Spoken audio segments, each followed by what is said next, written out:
Sometimes the smallest act of kindness can spark a miracle. Imagine this. You've just been released from prison after 21 years, you're a veteran, and you're facing homelessness on the streets of Detroit.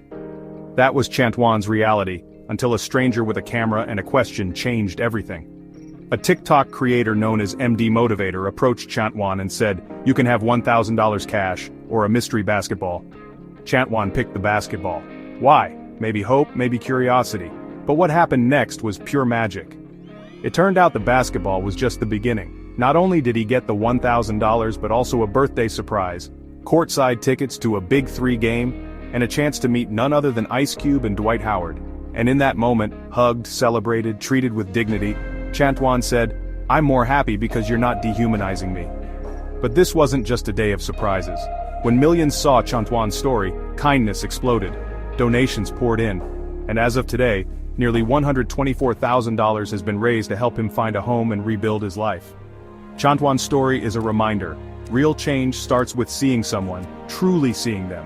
One TikTok video, one act of kindness, and a wave of support that gave a deserving veteran hope, dignity, and a second chance. If you ever doubt the power of kindness or the internet, just remember Chantwan. Sometimes the world can be pretty amazing.